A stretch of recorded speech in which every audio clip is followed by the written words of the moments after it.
What's up, everybody? Welcome back to Born Ballin'. Today, I just wanted to talk about the top teams in the East and their offseason moves and what it means for their season coming up right now. Those three teams are the Brooklyn Nets, the Miami Heat, and the defending champion Milwaukee Bucks. To start off, we're going to talk about the defending champs. You cannot disrespect the champs, so we're going to start it off with them. First move I want to talk about is a move that they're actually not making, but yet making and are in the process of making. Donte DiVincenzo is coming back from injury, and that is going to be so big for them. So big. He basically missed most of the playoffs last year, and those games where Drew wasn't looking like the Drew Holiday, DiVincenzo and his scoring ability would have made it look a little bit better for their backcourt. Having him back next year, back fully healthy, ready to go, play defense and contribute will be a big help for them. Second move is a good move as well. Bobby Portis is back on the bench. Bobby.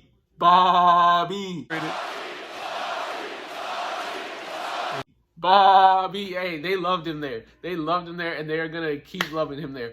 He had to run it back. I don't blame him either. He definitely could have went somewhere, took a little bit more bread. But you know what? When you get a champ while you holding the trophy, it's hard to leave that. So I don't blame him for that. Run it back, and then you go get you a 3-year deal after that. We'll see. But I give that move an A+ for them. Next move. This is not an A+. Replacing PJ Tucker with Semi Ojeleye, that is a big minus. And they are going to have to make another move because that's not going to be enough defensively or offensively. PJ Tucker is a greater, higher level defender and a more intense defender. And he's going to hit that three in the corner consistently. Semi Ojeleye does not do any of those at all. So they got to make one more move. That's not it right there. That's not it. Next move, getting Rodney Hood. Now, he cannot stay healthy. Let's just keep it right there. But just Rodney Hood, like the prospect of who he is or who he could be, he could be a really solid fit for them. A shooter, he could create his own shot if he needs to. He could spot up. He could drive to the rim and attack the rim. He's a little creative lefty. You know the lefties are a little different all the time. So if he can stay on the floor, that's a great pickup for them. Last move I want to talk about is them signing a veteran who is going to be a great point guard for them. George Hill is a great veteran guard for them. Coming off the bench to replace Jeff Teague, who was like a non-factor for y'all last year, that is going to be a huge upgrade. He can create his own shot, run that bench offense for you. Him and Bobby Portis in that pick and roll, that's going to be nice. Bobby Portis, let me see them pick and pops. That's an A+ move getting George Hill as well. The next team I want to talk about, I got to talk about my squad. I ain't going to lie. The Miami Heat, we coming for you. We got dogs everywhere. Dogs. Yes, we stole the Bucks dog. PJ Tucker. Yes, I'm pretty sure he's going to end up starting for us too. So that's an A+ move for us. Him next to Bam. Let Bam work that interior. Everybody was talking about we need a center next to Bam. No, Bam needs that interior to work so he can do what he wants. All the pull-ups, drive to the hole, finish on both sides of the rim. Watch. You're going to see next year. You're going to see with the next player that I'm about to mention that's going to open up his game so much. Kyle Lowry. Oh, man. I was downplaying this decision at first. I wasn't that hype about it. He's 30. He's 35. Like, these players hit a steep so quickly you don't even see it sometimes. But he is going to be a great contributor for us. We needed a solid point guard who could attack the rim, who could run in transition with us, and could play that pick and pop with Bam. And he's going to be able to do that. All of that. He's already had some great quotes in talking about Jimmy being the best player. So I know there's going to be no bumping heads there. Everybody looks like they're on the same page. And that page is, let's go get us a mother championship. And I love that. I freaking love that. So Kyle Lowry, that's an A+ addition. Now, that's not the only person they spent money on. They had to re-sign 2 more players. Jimmy Butler got a nice extension, and Duncan Robinson got a nice contract. 5 years, $90 million. Miami runs on Duncan. I love it. I'm cool with that. The Jimmy decision, if we win a chip, I won't even care. So that is TBD on that decision. We will have to see. I love Jimmy in Miami, but paying a 35-year-old $53 million, My calculator says that's not a good decision. That's just what I'm saying. The last move I have to talk about for them is getting another dog. Because, come on now, this is Miami. You know what we do. You know what we do. Markieff Morris, come join the squad. That's going to be a nice bench mob. You're not going to want to see that bench mob. They're going to come in there hungry, wanting blood.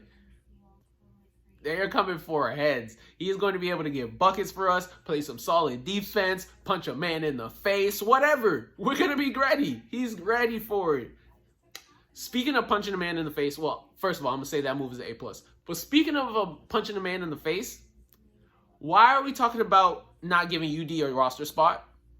If you don't think UD deserves a roster spot, go tell it to his face. I guarantee you won't. I guarantee you won't. He can play for the Heat until he's 68 if he wants to. I don't care. I genuinely don't care. Who plays in that 15th roster spot anyway? Never. Last year, yeah, it was a COVID year. Everybody was having sicknesses left and right. Yes, that 15th roster spot was important then. It's not going to be that important now. I don't care. UD, do what you want to do. If you want to play till you literally are in the casket, I love you for it. Last team we are going to talk about is the big three in Brooklyn, the Nets. Now, they kept all their players, but one re-signed a fat contract. And that got to give the Brooklyn Nets fans something to look up to. Kevin Durant staying, that's a good... Come on now. You guys are good. You're solidified. And knowing that and not having to feel insecure, like, is he going to leave? Feeling like the Clippers and Kawhi, that got to give you a sense of security. So that's a great, great feeling. A+++ on that.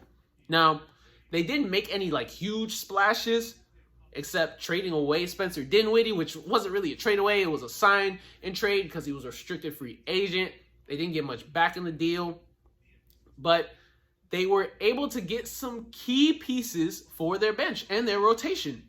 Patty Mills is going to be a great backup point guard. You needed somebody on that bench who you could be like, yo, besides these three guys and if Joe, I can't think of his name right now, isn't hitting, who can get us a bucket? Who? Patty Mills. Patty Mills. 38% from three. He's going to spray for them. You can run... And also, if Kyrie is ever feeling Kyrie-ish, he can start if you need to. So you can run him and Harden. You can run him and KD. I think Patty Mills and KD playing next to each other is going to be a great, fantastic look for them. Another great pickup for them off the bench, DeAndre Membry. Oh, he's going to lock down. Great wing for them. Yes, he's not playoff proven, but neither were 95% of the Suns. So if I just need you to be a superstar in your role, and you're already a good defender, and that's the role I need you to be a superstar in, I shouldn't have to worry about that too much. Last pickup they had, James Johnson. If you don't know about James Johnson, he has a black belt. So you think he's not going to be able to be a good defender? Of course he's a good defender. He's a veteran too. He's a Miami boy too. He was down here with us. So you know he's about that action. He's got some playoff experience. He's going to be ready when called upon. So Blake Griffin don't got to be guarding Giannis for 48 minutes because that's not a good look for them. In conclusion, I got to put the Bucks at the 1 seed, the Heat as the 2 seed, and the Nets as the 3 seed. But honestly, I think the Heat are going to come out of the East, like no matter what seed they are. I'm not saying that because I'm a Heat fan. I try not to let my sports bias like get in the way of what I'm actually feeling. He got a squad though. Like they got a squad that fits their persona too. Just dogs on top of dogs. So we gonna see. It's gonna be interesting, honestly. Let me know what was your favorite moves of this offseason for those teams, for your team, for any team. If you was born ballin', you gotta subscribe and join the squad. Hit the notification bell so you don't miss out on any videos either. Hit me up on Twitter with any questions, comments, concerns. If you just want to go on a rant, hit me up at born_ballin_. My personal Twitter is at CHEEZ_0. I make music too, so if you like rap, hip hop, or soul music, that's where you can find that at. Till next time, my name is Cheese. It's deuces and love always.